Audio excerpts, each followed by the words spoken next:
Bismillahirrahmanirrahim. Assalamualaikum warahmatullahi wabarakatuh. Saya atas nama Firdaus dari kelas Teknik Komputer kelas F angkatan 2022 ingin mempresentasikan infografis pendidikan Pancasila pertemuan 2-7. Yang pertama, pertemuan 2-3-4. Bagian A, menelusuri konsep dan urgensi dalam arus sejarah bangsa Indonesia. Pada bagian ini, kita akan mendapatkan materi atau mendapatkan penjelasan periode pengusulan Pancasila, periode perumusan Pancasila, periode pengesahan Pancasila. B. Alasan diperlukannya Pancasila dalam kajian sejarah bangsa Indonesia.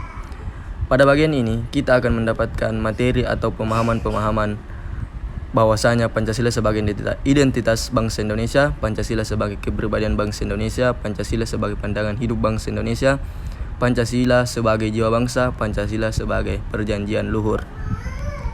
Bagian C, menggali sumber historis, sosiologis, politis tentang Pancasila dalam sejarah kajian bangsa Indonesia. Pada bagian ini, kita akan mendapatkan penjelasan atau pemaparan materi sumber historis Pancasila, sumber sosiologis Pancasila, sumber politis Pancasila.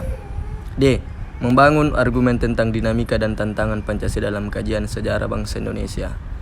Nah, pada bagian ini kita juga akan mendapatkan materi yang sangat luas tentang argumen dinamika Pancasila dalam sejarah bangsa, hubungan Pancasila dalam Proklamasi Kemerdekaan Republik Indonesia, hubungan Pancasila dengan Undang-Undang Dasar 1945, penjabaran Pancasila dalam pasal-pasal Undang-Undang Dasar Negara Republik Indonesia 1945.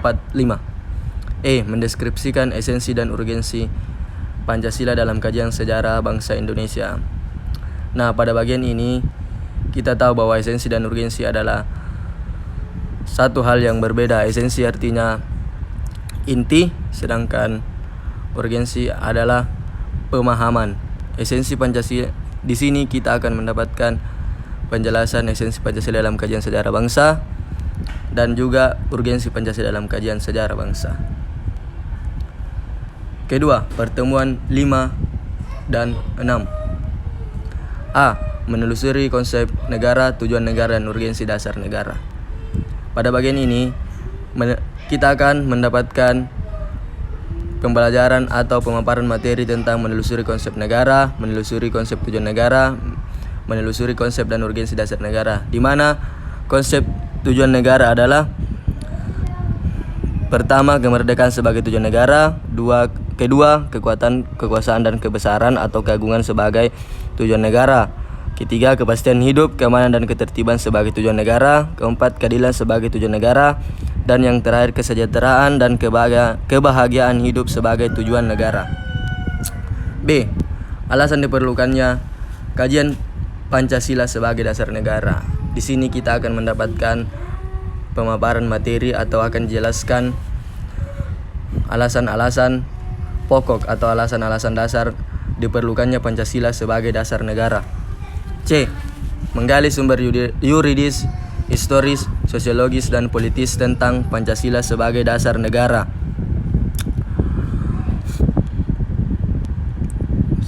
Pancasila sebagai dasar negara. Yang pertama yaitu sumber yuridis Pancasila sebagai dasar negara. Secara yuridis, Pancasila merupakan dasar negara Republik Indonesia sebagaimana terdapat pada pembukaan Undang-Undang Dasar Negara Republik Indonesia tahun 1945. 2. Sumber historis Pancasila sebagai dasar negara. Pancasila sebagai dasar negara sering juga disebut filosofische Grundlage dari negara, ideologi negara, state side. Dalam hal tersebut, Pancasila digunakan sebagai dasar mengatur pemerintah negara, atau dengan kata lain, Pancasila digunakan sebagai dasar untuk mengatur penyelenggara negara. 3. Sumber sosiologis Pancasila sebagai dasar negara. Pada sumber sosiologis ini terdapat beberapa poin. Yang pertama yaitu Pancasila sebagai nilai-nilai ketuhanan atau religiusitas. Kedua, sebagai nilai-nilai kemanusiaan yang universal. Ketiga, sebagai nilai-nilai etis kemanusiaan. Yang keempat, sebagai nilai ketuhanan, nilai kemanusiaan, dan nilai serta cita-cita kebangsaan itu dalam aktualisasinya harus menjunjung tinggi kedaulatan rakyat yang dipimpin oleh kebijaksanaan. Yang kelima yaitu nilai ketuhanan, nilai kemanusiaan, dan cita kebangsaan serta demokrasi permasyarakatan itu memperoleh artinya sejauh dalam mewujudkan keadilan sosial. 4. Sumber politis Pancasila sebagai dasar negara.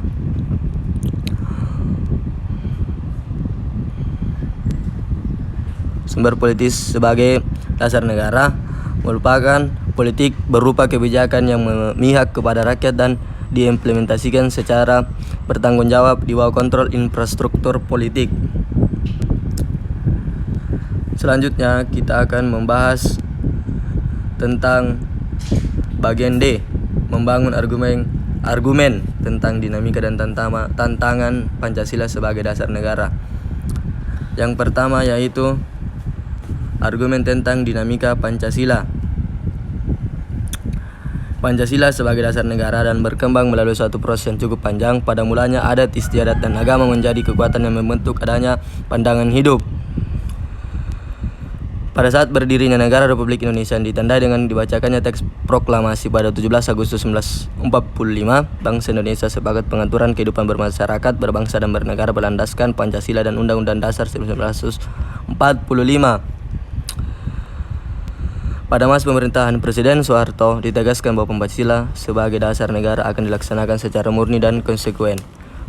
Menyusul kemudian diterbitkan ketetapan MPR tentang pedoman penghayatan dan pengamalan Pancasila. Namun pemerintahan Presiden Soeharto pun akhirnya dianggap menyimpang dari dari garis politik Pancasila dan Undang-Undang Dasar 1945.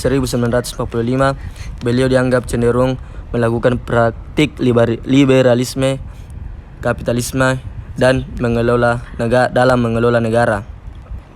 2. Argumen tentang tantangan terhadap Pancasila. Pada era globalisasi dewasa ini banyak hal yang merusak mental dan nilai moral Pancasila yang menjadi kebanggaan bangsa dan negara Indonesia. Dengan demikian, Indonesia perlu waspada dan berupaya agar ketahanan mental ideologi bangsa Indonesia tidak tergerus. Pancasila harus senantiasa menjadi benteng moral dan menjawab tantangan-tantangan terhadap unsur-unsur kehidupan bernegara, yaitu sosial, politik, ekonomi, budaya, dan agama. Selanjutnya, mendeskripsikan esensi dan urgensi Pancasila sebagai dasar negara. Esensi Pancasila. Yang pertama, esensi Pancasila sebagai dasar negara. Sebagaimana dipahami bahwa Pancasila secara legal formal telah diterima dan ditetapkan menjadi dasar dan ideologi negara Indonesia sejak 18 Agustus 1945. Penerimaan Pancasila sebagai dasar negara merupakan milik bersama, akan memudahkan semua stakeholder bangsa dalam membangun negara berdasar prinsip-prinsip konstitusional. 2. Urgensi Pancasila sebagai 2. Urgensi Pancasila sebagai dasar negara. Untuk memahami urgensi Pancasila sebagai dasar negara dapat menggunakan dua pendekatan, yaitu institusional atau kelembagaan dan human resources atau personal sumber daya manusia.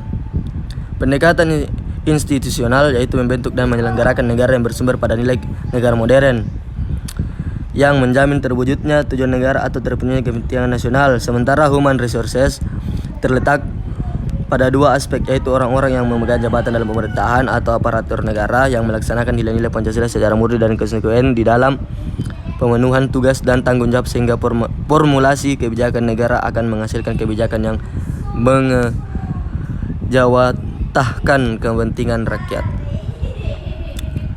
Selanjutnya, bagian 3 atau pertemuan ke-7.